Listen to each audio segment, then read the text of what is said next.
For the next 25 minutes, we will hear the stories of COVID-19 business pivots, which we selected from the entries we received. As stated before, selections are based on editorial decisions, and it's not a judging competition. Thank you to all those who submitted. Each will also have 4 minutes to share as they share their stories. What we like about this first entry is that it shows the ability of a regional tourist board to be nimble and agile, to support local businesses at a time when travelers couldn't visit their region anymore. They had to think of a way to keep their communities and consumers engaged. But don't let me spoil their story. Let's hear from them, David Miro and Eunice Lee from Catalan Tourist Board.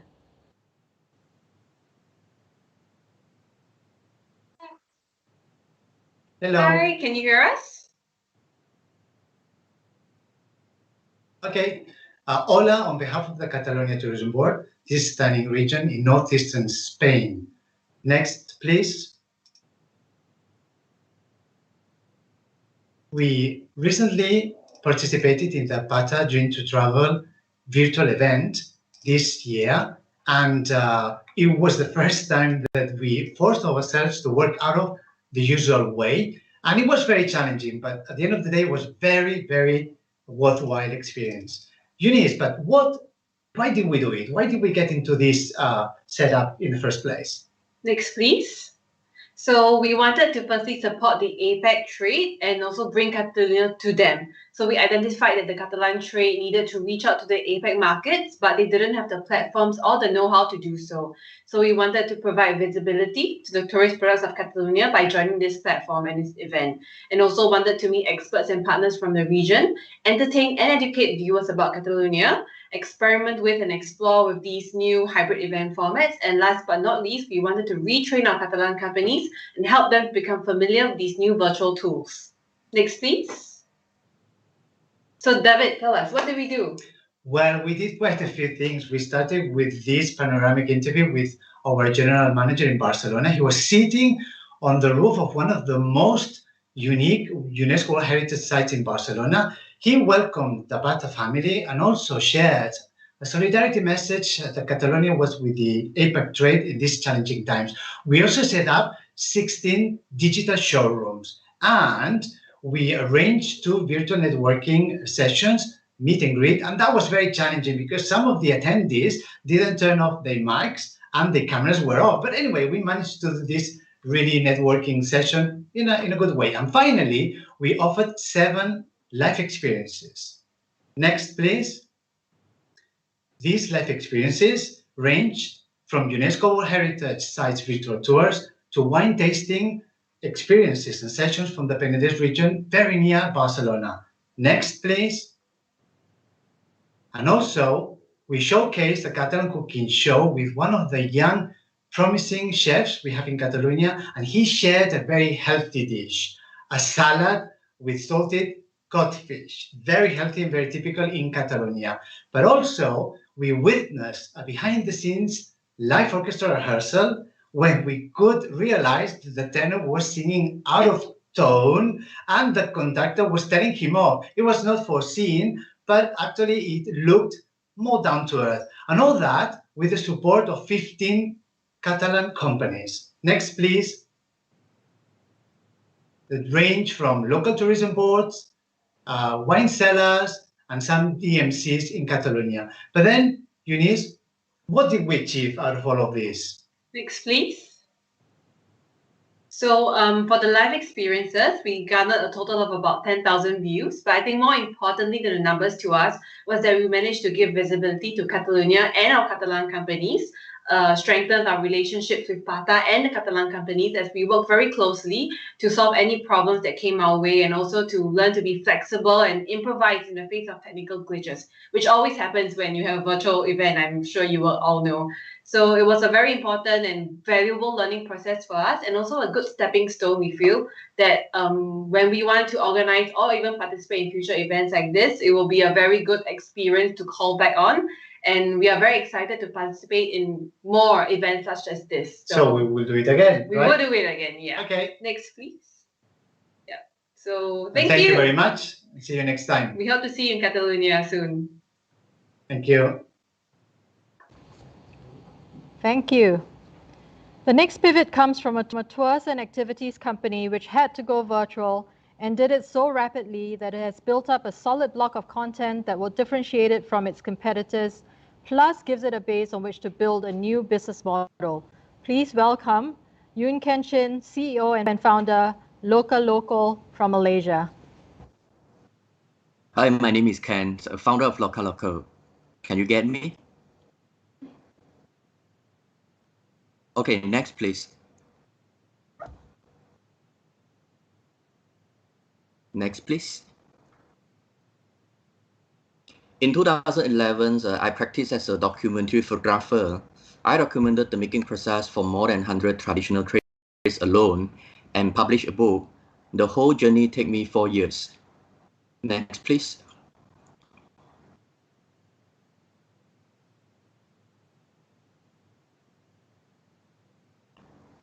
In 2015, I received a lot of complaints about over-tourism and so many traditional traders who were facing eviction from the heritage zone. That's where I started to think, how could I help them? Next, please.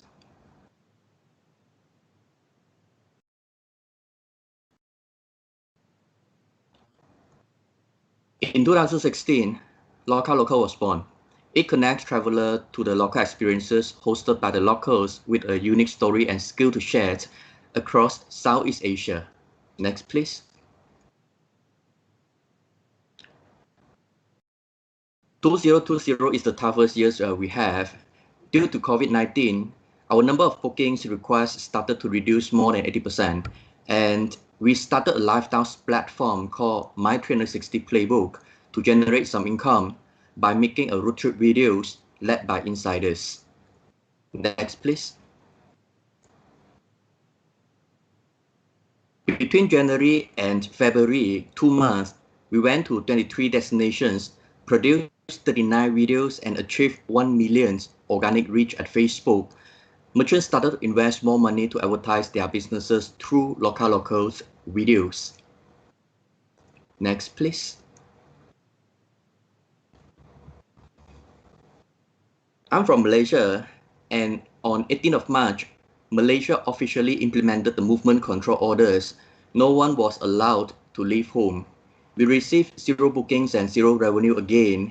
So I had no choice but to undergo pay cuts and relocate to smaller office to save a job loss. Next, please.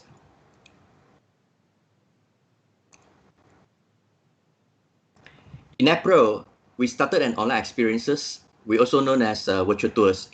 Travelers get to connect with our pool of local experts through video call, but it's not enough to stay our company afloat, but at least we got our community to stay active and connected. Next, please.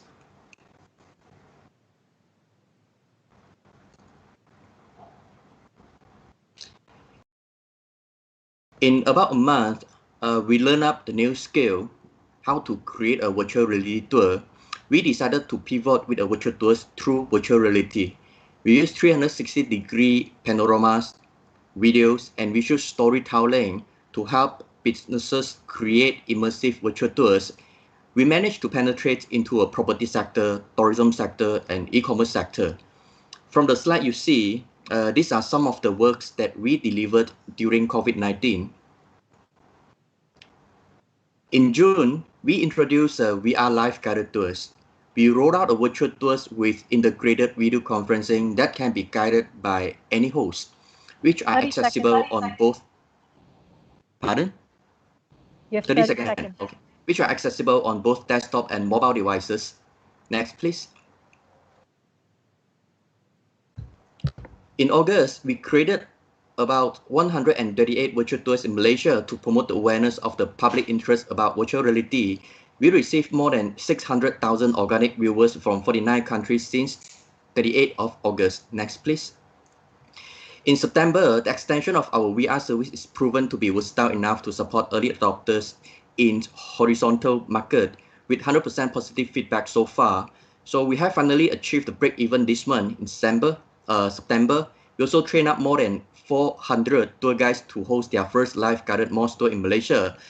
By end of this year, we will continue driving local Sorry, virtual Ken, reality your time is tourism up by now. rolling. Thank you. Thank you. All right.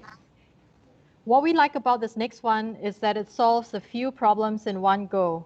Employ furloughed workers so they can feed their families, addresses an environmental issue, and potentially could help corporates address their plastic waste problem. And in the long term, technology could help scale initiatives such as these. Here's a story from Andrew Dixon, Nicoy and Chimpedak Islands. Andrew? Good afternoon to all of you in Asia, and good morning to those of you in Europe.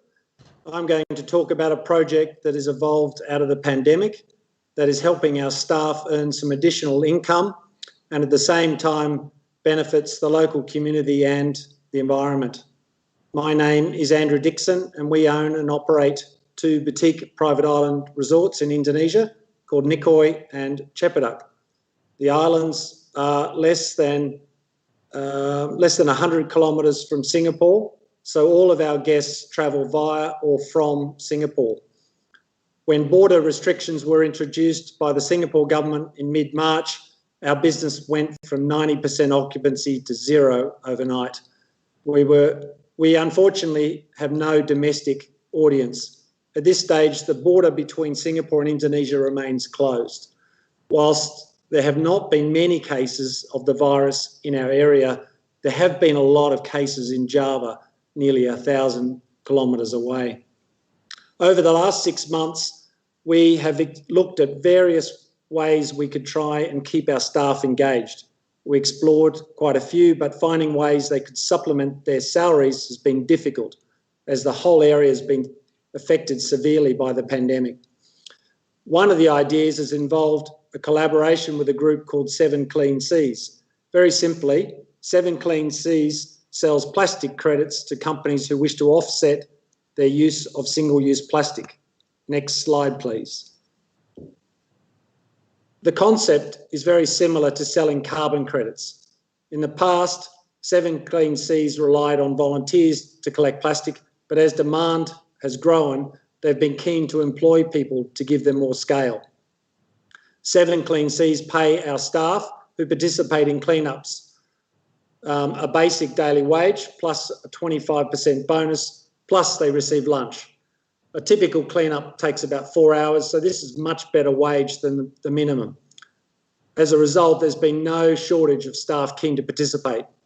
The bonus is just to make sure they collect a minimum amount of plastic, but typically they exceed that threshold. To help verify what's been collected, every bag is weighed and a sample audit is carried out. Next slide, please. I've been really impressed with how this has helped maintain team spirit in what is a challenging time for all. As a result, we've committed to doubling the size of the program by matching what 7 Clean Seas have been contributing. Organising these events has helped develop leadership and improved confidence within the team. One person in the team is dedicated to filming and photographing the cleanups, and they've produced some fantastic videos. I've now even organised for someone to mentor him so he can continue to improve his video skills, and I'm hoping we can move him into a marketing role in the future. As the teams have gained confidence and the respect of the local community, this has helped build some momentum and local interest in the cleanups. So now when they clean up in an area, we are seeing more and more volunteers participating.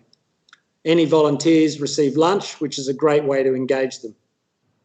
To date, the teams have collected nearly 20 tonnes of plastic. That is the equivalent of almost 1 million plastic bottles. The audits that they have conducted have helped identify the source of some of the plastic, which is allowing us to work on developing interventions to reduce the amount of plastic entering the environment. We are also now in discussions with 7 Clean Seas to build a recycling sorting education hub on Bintan. This would create more job opportunities and help educate the locals on single-use plastic and help manage what waste washes up on the shore. I believe Tom, the founder of 7 Cleans, will be making a presentation later today. Thank you very much to the team at WiT for giving me an opportunity to present. Thank you. Thank you. What do you do when you run a luxury travel blog and no one's traveling and you lose a huge chunk of your revenues? Well, you niche, and then you niche further, and then you teach others to niche. This is the story of how one blogger and marketeer drilled down into customer segments. And with the trend towards local or micro travel, this detour might just give her the business more legs. Here's Ma Pages from 128 to share her story around solo female travelers and online group success. Ma? Great. Thanks a lot for the introduction. So back in April, after a couple of months of trying to adapt and maneuver the new reality, I finally accepted that travel was not coming back, not by the summer, not by Christmas, no matter how much my mother insisted that we were meeting over Christmas. Next slide, please. It was a little bit in that moment of clarity, with a blank slate and with little to lose, that we decided to think big and be brave. Naturally, we looked around us to try to spot the next big thing. You see, me and my business partner, we jointly manage 5 travel websites with over 650,000 monthly page views. We also manage 15 Facebook groups with over 100,000 members, the largest of which is a solo female travelers community with 70,000. And around us, something was happening that nobody else had crystallized yet, which we knew unconsciously because it was a bit of an overlooked trend. Next, please. Facebook groups were growing exponentially, and this was the result of both push and pull effort. Travelers started to explore locally and independently, and they were going on their own or with their immediate friends and family, and they were looking for peer-to-peer recommendations. They were not interested in influencers or travel agents or even travel companies' recommendations. They were looking for unique and genuine suggestions from other travelers and locals. And at the same time, online communities started to explode. Searches for the term Facebook group on Google grew 50% versus pre-pandemic levels. And in the US alone, 5 million new Facebook support groups had been created by April. A similar trend was spotted globally. We all spend more time on social media than ever before, looking to connect and to belong to communities of like-minded people. And Facebook itself was already on track to push groups. In 2018, they changed their mission statement to give people the power to build communities, and have since been on a quest to reach their goal of 1 billion meaningful group memberships. The keyword here being meaningful. In the last 6 months, they have launched new group features almost daily. And tomorrow, in their annual community summit, they will announce something big, I'm sure. And I'm taking bets. So if anybody has suggestions or wants to reach out to me to discuss, feel free to do that. But were we the only ones seeing this trend? Next slide, please. Not really, actually. If you look at smaller, more agile entrepreneurs, and me being a blogger, 25% of the travel bloggers I surveyed had already started destination travel blogs or groups in the last 6 months during the time of COVID. Next, please. However, for larger companies and agencies, if I may say, this is much harder, and they are ill-equipped, in my opinion, to manage online communities. History has also proven that to be the case. Facebook groups are 24/7, and they require follow-the-sun moderation model. You can't just leave them and return occasionally. You need somebody to be there all the time. But thankfully, they also have economies of scope, so you don't need somebody that is constantly working on them. You just need somebody to keep an eye on them. They're constantly changing, as I said, new features every day. And in-house teams have a hard time staying up to date unless they're managing many diverse and large groups, and they are the first ones to see new features. So you really need to be a topic expert. And unlike other social media platforms or business pages, groups are personal and personable, and brands can hide behind their logo. So for these reasons and others, brands have historically failed to build meaningful online communities. And next slide, please. So what did my business partner decide to do? We decided to focus on building an ecosystem where online communities can thrive. We started by training Facebook community leaders to better manage, grow, and monetize their groups. And then we also started managing groups on behalf of brands and companies to kind of bypass these challenges that they were having. And the next natural step for us is to offer workshops and certifications for in-house marketing teams and agencies or freelancers who want to become community leaders. And lastly, we will close the cycle by launching a marketplace where companies can connect with community leaders in a scalable manner. Next slide, please. So as somebody who has been traveling for more than half of the year for the last 15 years, I cannot wait for travel to resume, not least because I would love to bring back all the travel plans that we had for our 70,000. 30 seconds more, Ma. I would love to bring back all the plans that we had for our 70,000 solo female travelers community. But I'm also grateful that this pandemic has given me the opportunity to be a trailblazer and to capture the power of online communities early on in this new growth wave. So thank you very much. All right, thank you. And the polls are open, so don't forget to vote your favorite business pivot. As it stands now, we have Catalan Tourist Board in the lead and Nikoi in second place.